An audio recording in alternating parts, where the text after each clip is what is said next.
It's a new thought, and I love this first line in this song, Karen. It's a new thought, it's a new day. What I was taught is not the only way.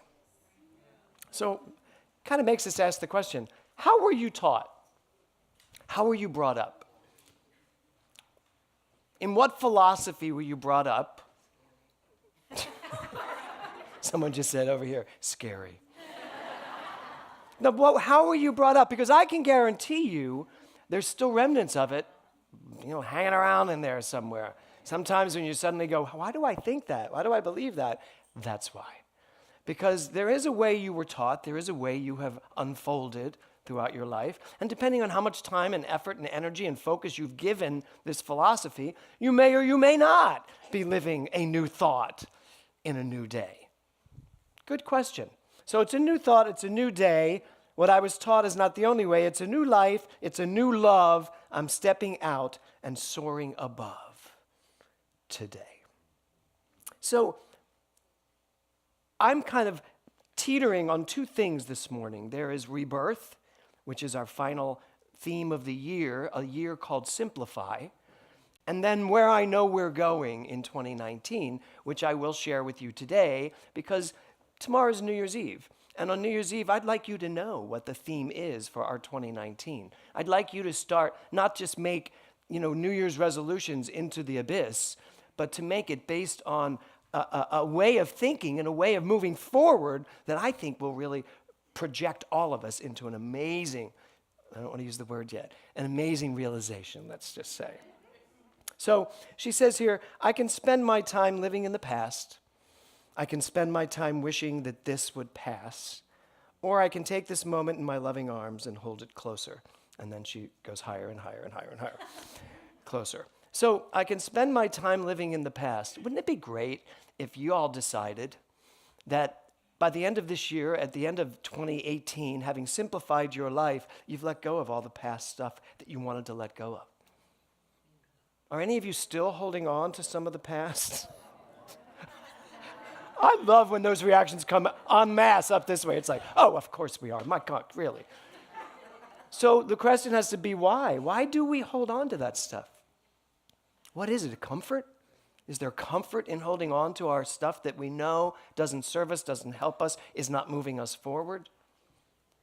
As I navigate my life right now, and everyone's sending me poems and readings and sayings, all that all makes sense to me, but it doesn't really make sense to me emotionally. But emotionally, things are making sense to me, and this lyric is so important to me. I can spend my time living in the past. Well, I find that it's not the past that's a problem for me. It's a future that won't happen that's a problem for me dealing with my own daughter. That's the trap for me. So I know not to do that to myself. I also know that life is, as Audrey so beautifully says, eternal. Therefore, to say that things aren't going to happen is to negate the fact that things are happening every moment in the life of my daughter, in each one of our lives, in Brad Blaisdell. Just because his body no longer served him doesn't mean that Brad Blaisdell isn't doing the most amazing thing with his life right now. I may not be able to see it, and I think that's just my own fault. I think that's just how we've been taught. We can't see that sort of thing. And we sometimes shy away from trying to feel it or know it. But that's what this new year has in store for us. So I can spend my time living in the past or wishing that this would pass. One thing I've discovered this past month is that there are moments, and I loved when Holland Taylor, for those of you who weren't here for Nora's service, Holland said the most beautiful thing about I wish this cup would pass. And it was the reference to Jesus Christ Superstar. I know it's really the Bible, but my reference is Jesus Christ Superstar. When Jesus sings, take this cup away from me, in a very high register, and really you're singing, take these notes away from me as you're doing it. But I get that point. I love that she put Jesus in the Garden of Gethsemane saying, take this away from me. And as time will go on, I am sure that I will know and discover more and more that I don't want to take this cup away from me. In fact, I want to feel and drink every drop of it so I understand it. And that's who we can be. That's what we can do. right, with this teaching. Or I can take this moment in my loving arms and hold it closer, closer, closer, closer. So the real question is, how much of your life are you examining? How much of your life are you willing to examine? This month was about rebirth. Rebirth. Well, if you are rebirthing things, what you are rebirthing, you must look at. What is it? Where did it come from? How did it get here? What did I do to bring this rebirth forward? How can I examine it? And so, an unexamined life is a life that has not been lived. So that's what this month has been about. Being willing to be present in the moment, examine whatever is being rebirthed coming forward, and finding out what's here for me to know, right? So a few weeks ago, I asked you, what is calling on you to rebirth it? Do you remember when I asked you that? What is calling on you to allow it to be rebirthed? What is in you that wants to come out? You know, at the end of each year, really, December 31st and January 1st are just hours of a day, minutes of an hour, that move from one day into the other. There's nothing special about this. We have made it extraordinarily special with our, oh good, January 1st at midnight, I get a whole new life. I get to do it all over again. I will stop drinking. I will stop eating so much food that I'm blowing up. I will do all those things. It's time. No, it's not. It's just a minute later. And why you think that a minute later, everything's going to change for you, now you think you know where I'm going right now, but you don't, is actually our science and our teaching. Because we believe that the minute you make a decision, the minute you decide, your life changes. Your life transforms. The thing is, we kind of don't really make decisions, we make resolutions. We've been trained to make resolutions, but I believe that when we make resolutions, we make them with the inherent proof and truth in us that we've made them for all these years, and they'll be good for a couple of weeks, and then they'll fade.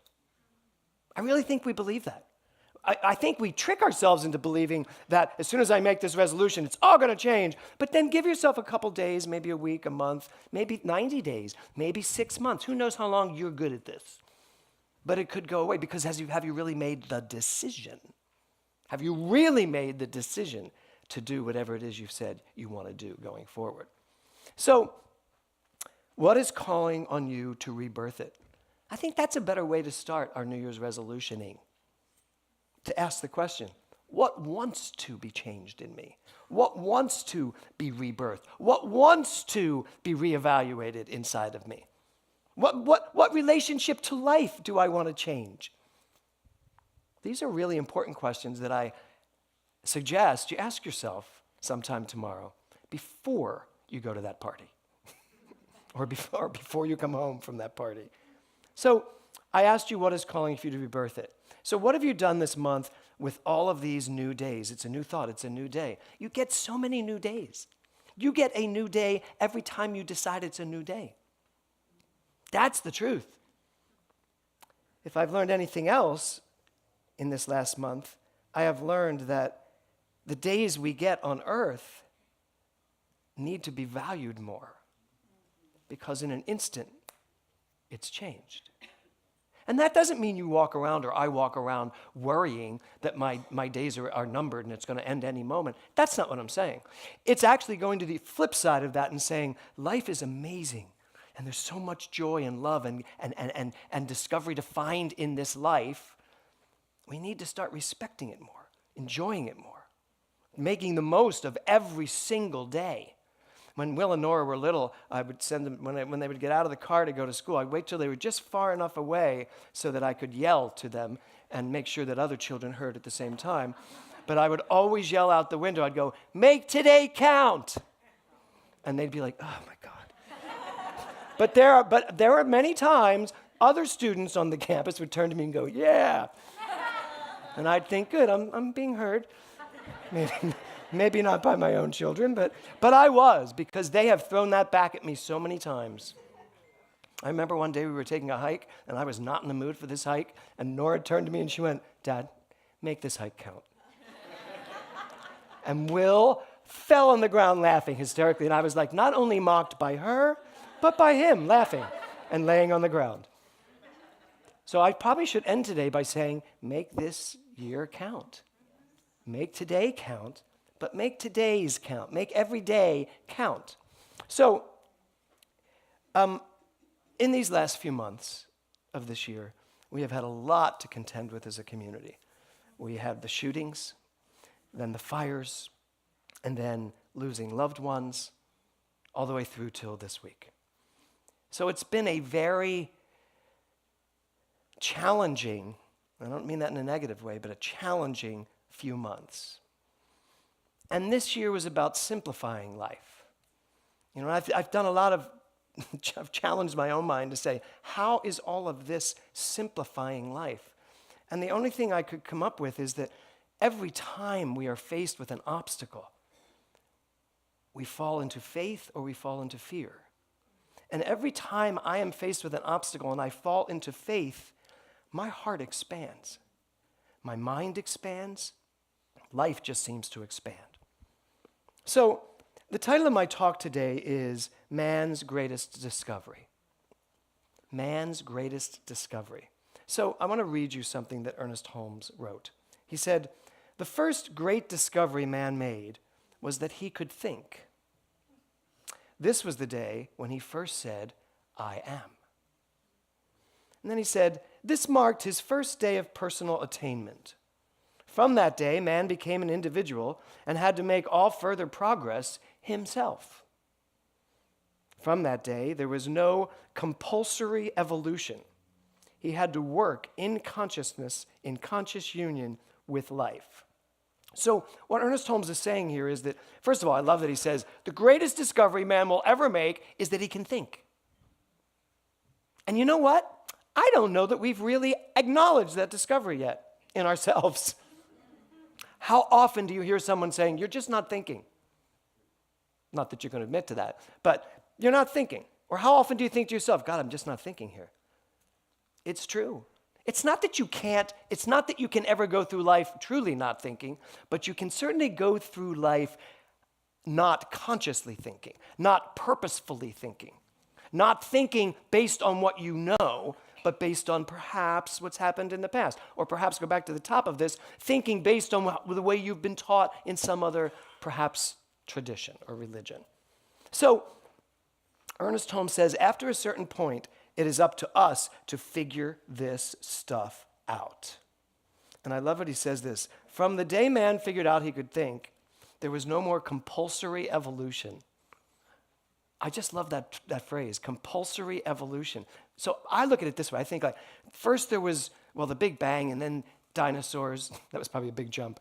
But a lot of things started to evolve, and dinosaurs, and then prehistoric man, and then ape man, and then West Hollywood, and then it just kept going. But the time when man finally said, I think, therefore I am, all bets were off. It's as if, the way Ernest Holmes describes it, man says, I think, therefore I am, and God, if God were something separate from man, which we know God is not, but that in me that is God says, and you're on your own. Now you get it. You're on your own. No more compulsory evolution. I'm done moving you forward. You figure it out. That was a long time ago. And we are figuring it out. We continue to figure it out. But I don't think we're even beginning to use our minds the way we can and the power that is in that mind sitting right there, right? So my mother used to say to me all the time, she'd say, you have a brain, figure it out. Anybody else's mother say that to them? Yeah, moms are good with that sentence. You have a brain, figure it out. Now, Ernest Holmes said this. I never knew my mother was such a metaphysician. Ernest Holmes said, the greatest discovery of all time was the realization that behind the brain is the thinker using the brain. So in one sense, my mother was wrong. It's not you have a brain, figure it out. You're the thinker behind the brain, use the brain and figure it out. It's just a longer sentence to say in Philadelphia suburbs when you're trying to get out of a room, yeah, or get out of helping your son figure it out. So you are the thinker behind the brain, and perhaps in 2019, that notion, that idea can propel you into something so exciting. Did you already hit the greatest discovery? Great. Okay, so here's my question to you. He says, man does not think. Man does think, so behind the brain there must be a thinker. My question to you, what going forward are you going to be willing to think? Because the thoughts that come into your brain are not just willy-nilly thoughts that show up there. They are thoughts you decided to think. Think about that for a moment. Do you ever have some thoughts in your head that you cannot believe you're thinking? Just today, maybe? Right now? Right? So, but you are thinking them. And if you're thinking them, you've decided to think them. You are willing to think those thoughts. Because those thoughts can't come into your mind unless you have a belief system that's bringing them forward. There are things that you would never dream of thinking because your belief won't sustain those thoughts. So if you have thoughts that are going on in your mind, it's because you have beliefs that are going on in your system. So what is our job? To get to that belief, right? So now I get to move into the new year. So what are you willing to think? So our theme for 2019, ready, Barbara? Our theme for 2019 is discover. Discover. For me, man's greatest discovery is this. Not just, I think, therefore I am, but I think, therefore I am the thinker. So it's not just, I think, therefore I am. It's really, I think, therefore I am that which is thinking. Therefore, I am the I am. The greatest discovery we've made is that jump from the I am to the I am that I am. And it's not I am that I am. It's I am that I am. I am that. I am that. I am all of it. I am. That's the greatest discovery. So with that in mind, what are you willing to discover this year? What are you willing to discover this year? I've been going back and forth on themes. What's going to be the theme for this coming year? Obviously, I have been moved upon emotionally, intellectually, spiritually. And so everything I do these days has some relationship to what I am right now living through. And so as I was listening to things that sounded like, oh, that's a good theme, they all seemed reactionary to me until this came forward. Discover. Be willing to surrender to what's going on in your world, in your life. Be willing to surrender to what might seem like the smaller pictures of life in order to allow the bigger picture to come through. There is so much more to know. I have had so many people come to me and ask me if I would be willing to go see a channeler or go see this or that, people that can give me messages from my daughter. And I'm very respectful in those moments. And boy, if there isn't a little part of me that's like, could that happen? Could I go do that? And that's why when Discover came up, I was like, I realize that I have a lot of walls in me when it comes to that sort of thing. And I know a lot of you are way open to a lot of that stuff because you tell me all the time, especially when I say something like that woo-woo stuff, people leave going, I'm woo-woo, just letting you know. So I realized that there is way more to discover because the truth is, Brad went somewhere. Nora went somewhere. Where did they go? We don't know. Some people say they do. We don't know necessarily. But there's more to discover in that area. It's not okay to just read the textbook and take what Ernest Holmes says and say, and there's the answer. Life is eternal. What does that mean? How does that show up in my life? I know how I'm reacting right now. So discover on every area of life, in every area of life. There is so much more to discover than what we know. From many, many, many teachers and mentors and gurus and spiritualists. There is so much more to know. And I'm the one that coined the phrase, I know nothing. Now what can I know? So I think this year is the year for me to actually put that so into practice. I know nothing. Now what can I know? Discover. And I didn't put discovery as your theme because I didn't want your theme to be a noun. I didn't want your theme to be something you were going after. It's not about going after discoveries. It's about being willing to live as the verb discover, which means surrender, which means being open, which means listening, hearing, being willing to not know the answer. Being willing, and this is a tough one, really tough one for me, but I thought I'd leave you with this. Be willing to be wrong. Anybody have a problem being wrong? Really? This is the most evolved crowd I've ever met then. Thank you for putting up 2 hands. Being willing to be wrong. I am looking at... No, I wasn't looking at you saying you should recognize when you're wrong more. That's not it at all. But if it felt good, go with it. So there's our 2019. Discover. And you know what I love? That we're going to get to do it together. That we are going to be able to discover together. So many of you are in classes. We discover so much in those classes. Right, Tiffany? We discover so much in those classes. Poor Tiffany, she leaves every class just wanting to put her fist to a wall. She does. No, don't you? Yeah. But in a good way. What? Or what? Might be the teacher. It is the teacher. Because I don't give real answers. I know. I give questions. You know, unless you give me a really stupid answer, then I've got to put it in place, which you never do. So, how do you feel about discover? You all good with that? Yeah. Good. Okay, good. So I want you to take a deep breath and close your eyes for a second.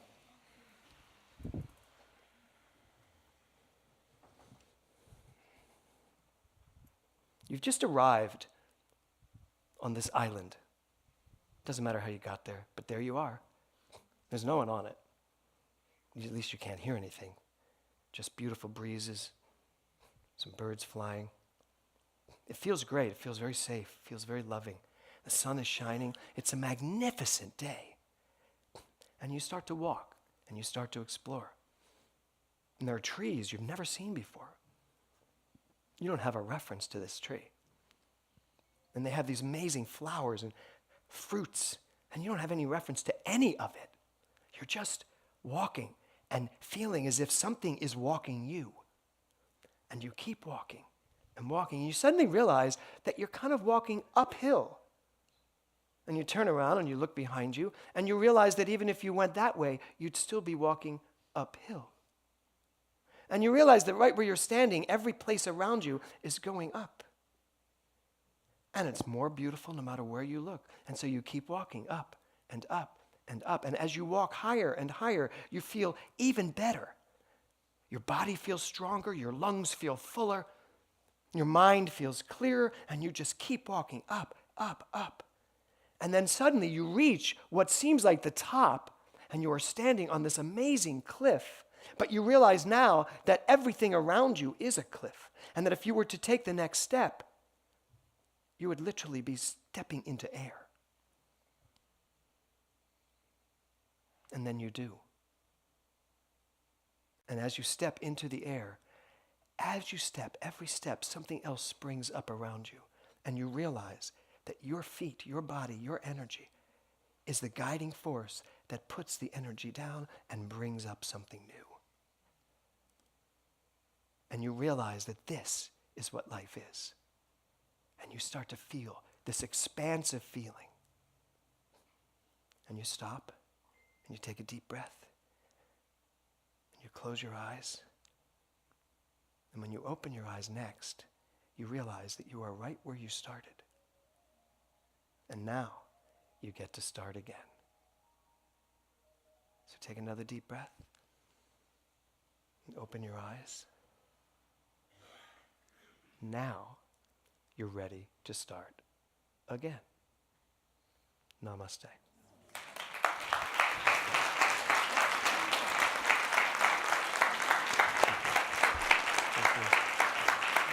Thank you and Happy New Year.